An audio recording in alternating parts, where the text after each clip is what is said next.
Les premières traces d'êtres humains en Algérie remontent à plusieurs dizaines de milliers d'années. On était encore en plein milieu de la dernière glaciation, le Sahara était une vaste étendue de verdure, et la présence humaine s'étendait sur toute l'Afrique du Nord.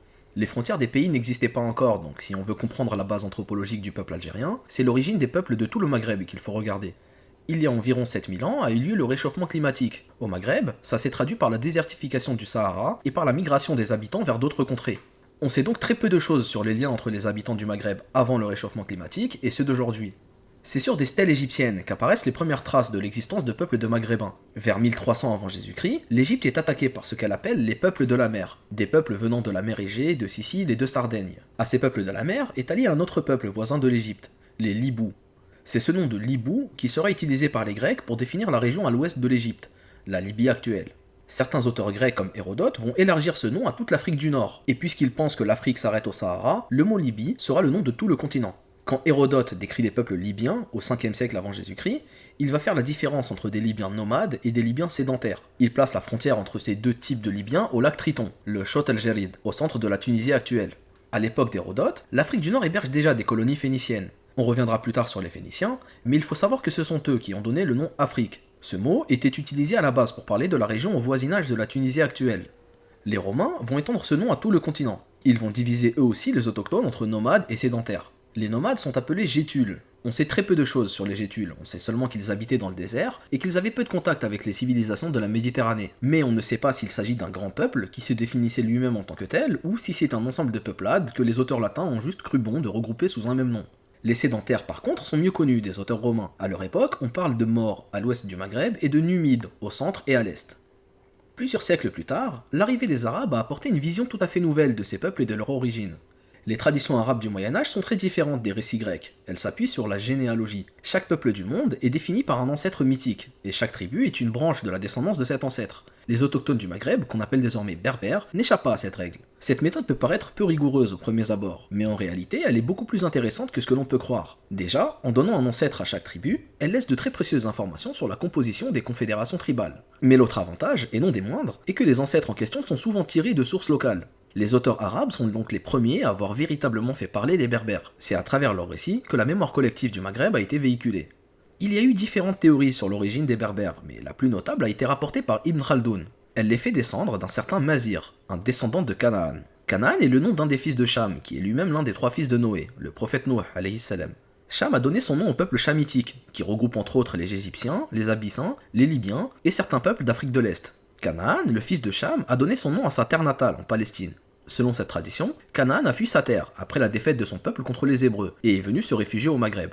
On ne sait pas si c'est une coïncidence ou non, mais le roi de Canaan s'appelait Goliath, et le mot roi en tamazir se dit Egeled. Il y a sûrement un lien, ou du moins un lien linguistique. Et toujours selon cette tradition, un autre roi mythique, Ifrikus, fils de Raïs, serait venu au Maghreb en provenance du Yémen. Ifrikus est présenté comme l'ancêtre d'une partie des Berbères, les fameux Kutama. Il aura fallu attendre la colonisation française et le développement de la paléontologie pour avoir des nouvelles théories sur les origines des Berbères. Cette fois-ci, ce sont des théories basées sur des méthodes scientifiques. Elles ont fini par faire autorité, mais il faut quand même rester prudent et ne pas les prendre pour des certitudes absolues. Bon, on passera les théories farfelues du début de la colonisation, les théories qui présentaient les Berbères comme un peuple européen, donc ré-européanisable, et on parlera directement des études paléanthropologiques. C'est plus sérieux.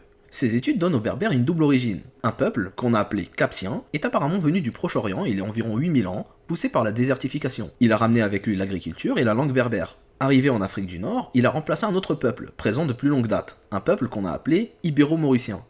Ces thèses sont considérées comme fiables et sont en passe de devenir une théorie officielle. Mais il est quand même bon de rappeler 2 ou 3 choses.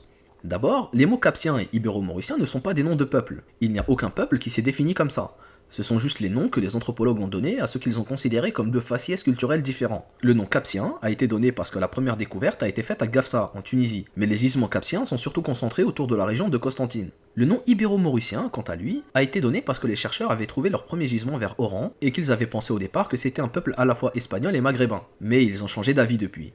Ensuite, rien ne prouve que les capsiens aient remplacé les ibéro-mauriciens. Il se peut que les 2 peuples se soient mélangés pour n'en former qu'un seul. Et il se peut aussi que ce soit un seul et même peuple, mais à des périodes différentes. Depuis quelques années, il y a un autre moyen d'appréhender l'origine des Berbères, les études génétiques. On ne va pas rentrer dans le détail maintenant parce que ce serait trop long, mais ce qui ressort des études les plus récentes, c'est que les Berbères sont très probablement originaires du Proche-Orient, qu'ils seraient venus il y a plusieurs milliers d'années et qu'ils formeraient une très grande famille avec les populations du Levant, d'Égypte, de Libye, du sud de l'Europe et de l'est de l'Afrique. Ces résultats font donc écho aux traditions qu'on a évoquées précédemment. Comme quoi, il ne faut jamais sous-estimer la tradition orale. Mais il y a un autre peuple qu'il faut absolument présenter si on veut connaître nos origines, un peuple beaucoup moins présent démographiquement, mais qui a laissé une trace indélébile dans l'histoire de notre région, le peuple phénicien. Les Phéniciens étaient un peuple qui vivait au Liban, ils pratiquaient l'agriculture mais surtout le commerce maritime. Il y a environ 3000 ans, les Phéniciens commençaient à sillonner les côtes de la Méditerranée. Ils ont établi des comptoirs commerciaux sur les côtes, qui leur ont permis de faire des échanges et de se ravitailler pendant leur long voyage, avant de revenir à la maison. Mais avec le temps, les marchands ont commencé à habiter dans certains comptoirs. Ils ont amené avec eux leur culture et se sont mélangés aux autochtones. C'est comme ça qu'est né ce qu'on appelle la civilisation punique. La civilisation punique est un genre de version africaine de la civilisation phénicienne. Mais en réalité, les mots phénicien et punique veulent dire la même chose. L'un est un mot grec et l'autre un mot latin, mais ça désigne le même peuple à l'origine. Les Phéniciens et les Puniques se désignaient en réalité par le nom de Chénani, cananéens, le nom de leur terre. Donc si l'on parle de Phéniciens, de Puniques ou de Cananéens, il faut garder à l'esprit qu'on parle en réalité d'un seul et même peuple. Les comptoirs de ces marchands cananéens se développent et deviennent de véritables villes, les premières du Maghreb. Certaines d'entre elles sont les futures grandes villes du Maghreb moderne. On peut citer Tunis, Alger, mais aussi Sousse, Annaba, Béjaïa, Tripoli ou même Tanger. Très souvent, dans l'histoire de l'humanité, c'est la rencontre entre deux peuples qui entraîne les avancées civilisationnelles. Ici, l'arrivée des Phéniciens a créé un véritable Big Bang. C'est vraiment leur arrivée et leur mélange avec les locaux qui a démarré la civilisation en Afrique du Nord. Les Phéniciens sont des marchands marins, ils sont en contact avec tous les peuples du bassin méditerranéen. Lorsqu'ils fondent des comptoirs, ils contribuent en fait à développer des liens entre l'Afrique et le reste de la Méditerranée.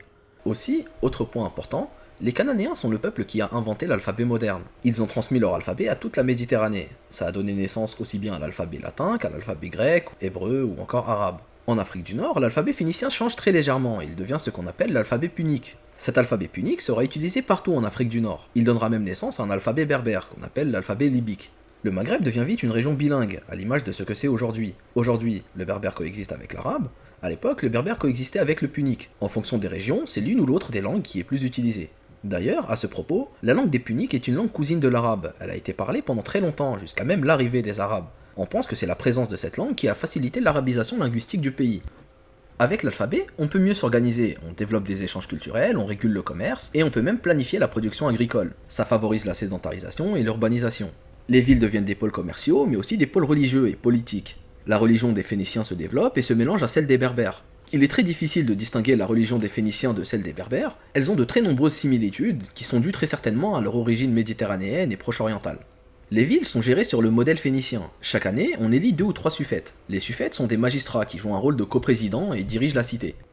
Aux alentours de 800 avant Jésus-Christ, la terre de Canaan est attaquée par les Babyloniens. La patrie mère des Phéniciens est conquise. Les cités d'Afrique se retrouvent seules et elles doivent s'organiser de manière autonome. Elles vont former une sorte de fédération, à l'image de ce qui se faisait en Phénicie. Elles prennent pour capitale une cité centrale, la fameuse Carthage. Carthage va très vite étendre son influence et devenir une puissance de premier ordre. Elle a des possessions dans toute l'Afrique du Nord, mais aussi en Espagne, en Sicile, en Corse, en Sardaigne et même dans les Baléares. La guerre en Phénicie pousse de nombreux immigrants cananéens à fuir et à s'installer en Afrique.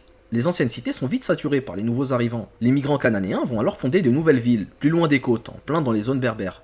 Une de ces villes nous intéresse particulièrement, Cirta. Cette ville est l'une des plus atypiques de l'époque. Elle est fondée par des Cananéens en plein milieu des terres, à 2 pas des Aurès. Culturellement, la ville est totalement punique. Les gens parlent punique, il y a des temples dédiés à Baal et à Tanit. Cirta a tout pour être une ville de premier ordre dans la confédération cananéenne. Mais elle reste indépendante. Vers 300 avant Jésus-Christ, elle apparaît comme la capitale d'un royaume indépendant, le royaume des Massiles.